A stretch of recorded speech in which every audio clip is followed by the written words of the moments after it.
Hello everyone, Teacher here. Welcome back to another video.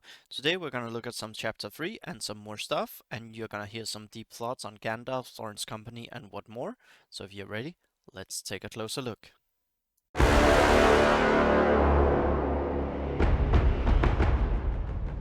So I want to start off here with some Haradrim in chapter 3, and as you can see, this is going to be a difficulty 4 attempt.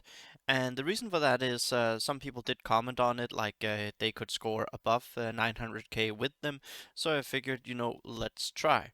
And it's basically the same glyphs that I'm running in my chapter 2, Last Stand and Bloodlust on everyone with my Elrond Lembas set on Tibet. So let's take a look into what actually happened and what my score was. So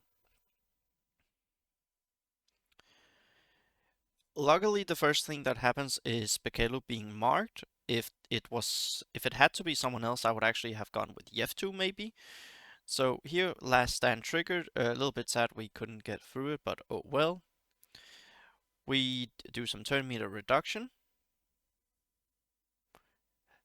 Now the reason why I do my special 2 here first is because of the Limbus that will give it stamina.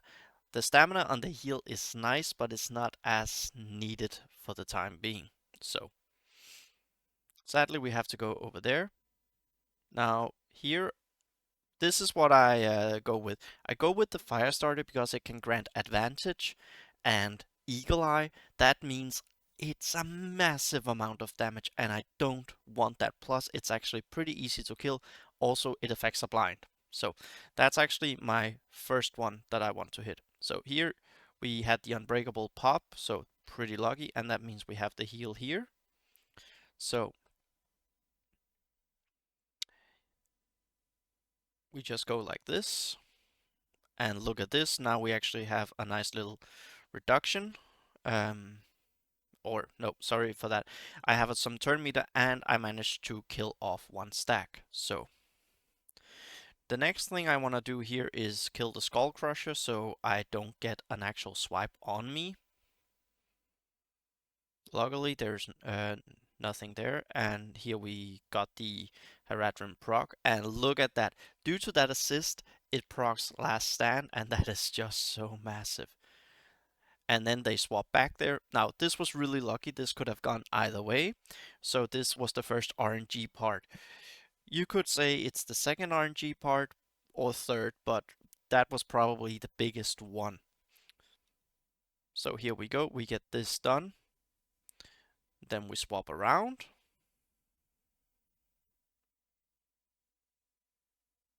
And due to the weaken, I managed to survive it. So 640k, 50k now. There we go. We actually get this. And now we have this turn meter on. So let's get some slow. Here I just go with the shadows here because it's a nice weak one. And I believe this is where people slowly start dying. So I swap around here to see if I could have gotten some turn meter or taking a turn. Sadly, I didn't get that. How about that? Bandit outside. And now basically it's just trying to survive. But still there's going to be 100k left here. So we're going to do haste. I get some block. That is from the Haradrim leader ability. We go here. We take a turn. We get some more block. That's also something I really like on Last Stand and Bloodlust, if you can get some block chance. Bloodlust and Last Stand, I think I misspoke.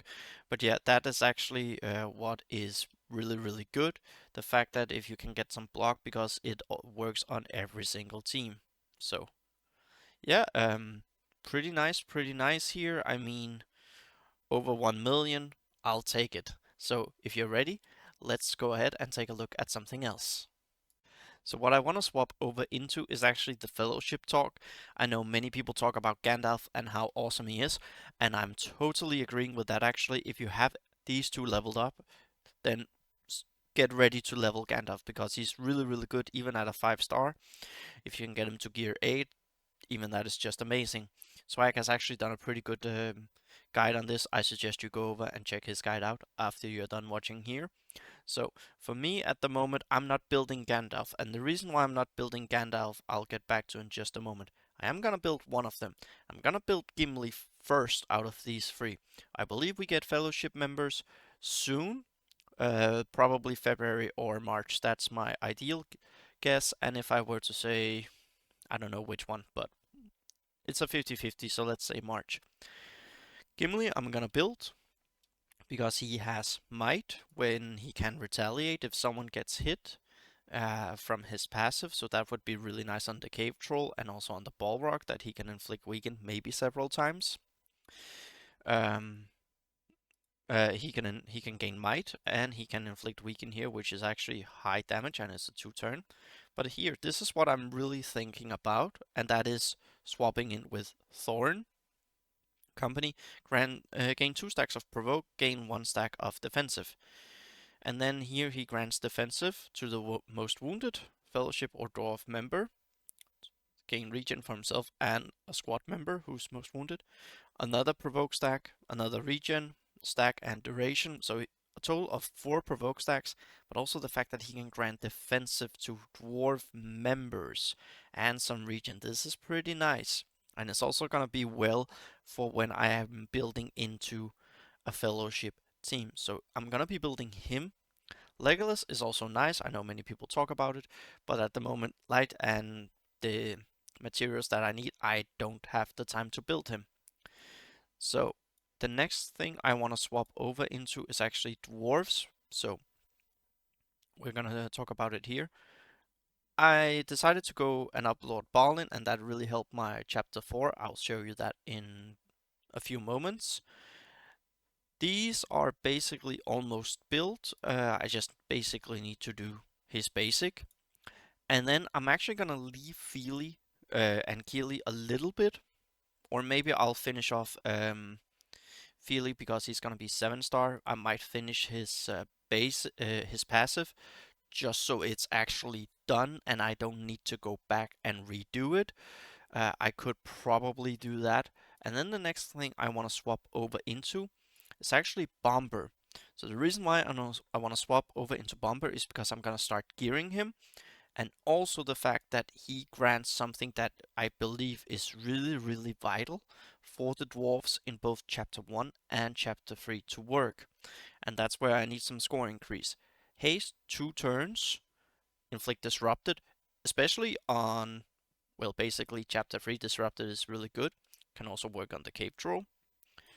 Here, can inflict slow as well, also very useful on the cave troll when he's in the toppled phase. And then, yeah, of course, this to make sure you can actually do it over and over. So these 3 abilities I will have to max, and this one to level 4, so always get that weak-minded. I will be honest and say Bomber is someone who has a kit that means you should actually make everything high up, because he has kit for all 4 chapters. He's a real MVP. So the reason why I want to swap over into Bomber is because then I have these 3 right here. Then I have Bomber, maybe a Lord Balin with these for chapter 3, and see if I can swap Naramiri over into my elves. I know many people do it, so why not get 1.5 there with Naramiri if I can do that. Also, since my Gondor squad is about to come to 7-star, maybe with Boromir in this month, and then Denethor to a 6-star as well, so that should alleviate the fact that I don't need to run Naramiri in there because they have more health, and hopefully that will free up Naramiri for the elves, and that frees up Lord Balin for the dwarves. So it would be these 5 here because a lot of assist mechanics. Slow. This could also be where Gimli instead, but if this actually works, then maybe I would hold off on Gimli and invest my gold elsewhere. And that's what I'm gonna pivot into before we move on to the last thing I have to show you from raids and also talk about some progression. I've decided to go for some gear 10 if they give us the good offer with essences that has actually been around a few times where it's pretty okay value. I want to go and show and push Haradrim to G10. Yes, that is pay to win, but I've also always said that I sometimes do free to play, but I also do pay to win and good or bad decisions on this channel. So, Robel, Bekalu, Yeftu, Tibeb, I want to make gear 10. Wubete, I'll just leave him at gear 9 because he needs the candles. So the reason why I want to do these 4 is because that should help overall. Here we get some AoE. I will also do that with a gear 9 here. But also it increases the focus from glyphs. So these two right here can make mincemeat of the cave troll. So I still believe at present time I can get 2 million in chapter 2. It's just a little bit RNG dependent, but I want to make it less RNG dependent.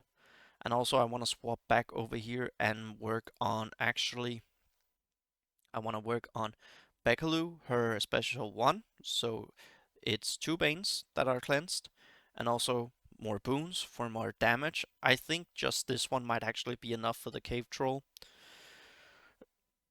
And then here, I would actually say just make sure this for the weekend and maybe this here for 2 boons dispelled is quite nice. Of course, I would want to level this as well, but those 2 would be probably the ones I would pick first. And then I think the way to make Wubete work in a full Haradrim comp is if you can get Fortitude on with some taunts, like the Balrog when it hits. If you can get him the most wounded member, you can get a Fortitude with a 2 duration onto him, then he gets the taunt, and that means that potentially when the Balrog does his swing for the 5 shadow stacks and disable blind everything, maybe he could resist it. This is what actually popped up in my head today. I think this one is what hello bandit, is what enables them for chapter 4, but that remains to be seen. If you have leveled up your Tibeb and you've had success with it, drop it in the comments down below. And also here Fortitude for 2 members, that is another way to get it through RNG. So yeah, that is basically my thoughts going forward. Really quickly, I just want to go ahead and show you where we as a guild landed and my own, because I know I said end of Q1 I want to reach 2 million. Oh, I can show you that here. Sorry, 20 million and not 2 million. I'm at 18.3, so that's pretty good. And I got my 6 Gandalf shards for chapter 4, so that's pretty good. Now, the last footage, chapter 4, difficulty 4. Let's take a look. So yeah, you guessed it, it is this, or I hope you guessed it. If you expected it to be Haradrim, then I'm sorry to disappoint, but it is my Rivendell with Lord Balin. So let's roll.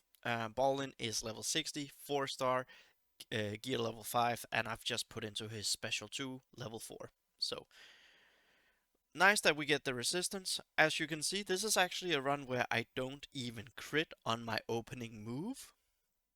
So, yeah. I do the wave because it is good enough. Now, this is probably the first thing where I would say if you don't get it, you should restart, and that is getting this nimble onto your Eladin. You kind of need that because then this happens and you evade it. So that's a pretty good one. This is also where the slow is really good. It's actually ideal if you have landed the expose, then as you do this special 2, that expose would actually still be on. So you get a lot of damage. Whoa. Sorry for that. Yeah, we just jumped back there. VLC wasn't really cooperating, so let's see how much damage it actually took. You can see that's quite a lot.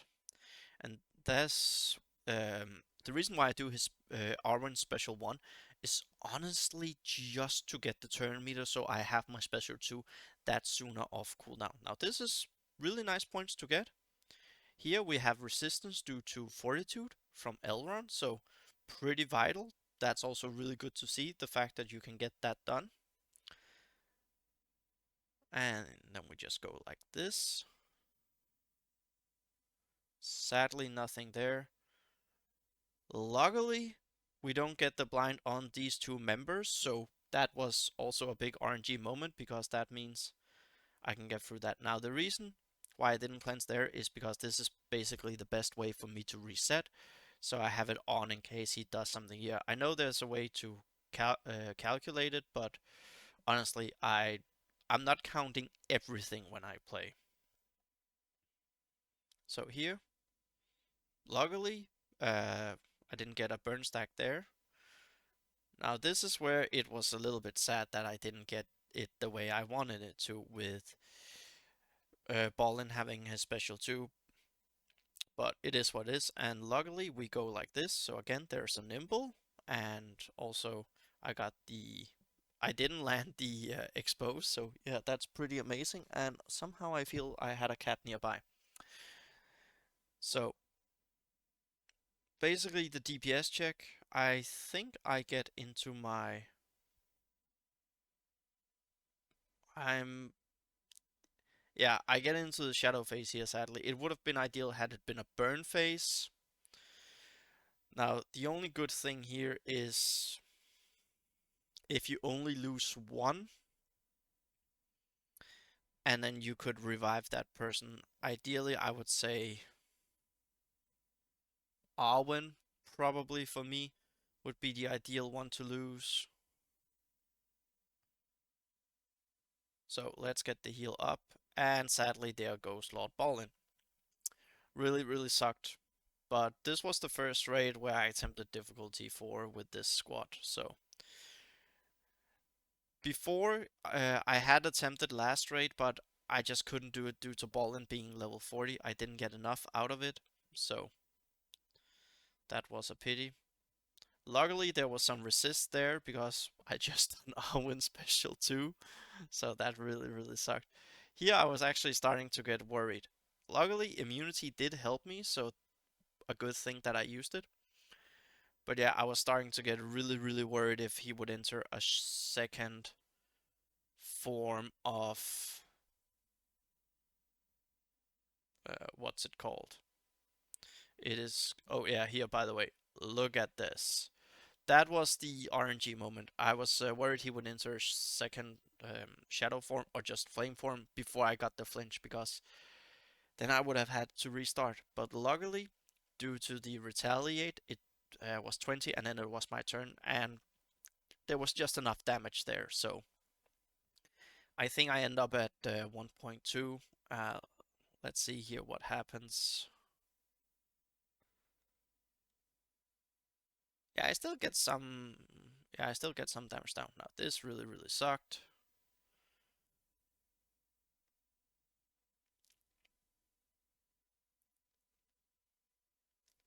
And we get into some burns. So yeah, yeah, basically it ends here. So that was a whole lot to view for everyone. I hope you stuck with me so far, and drop a comment down below all the things I've discussed. What are your opinions on it and what I've shown you? And yeah, I'm gonna be pushing for that 20 million, my goal for Q1. And if you want, then give me a guess where I'll land at the end of Q1 with my overall rate score. And I'll see you all next video.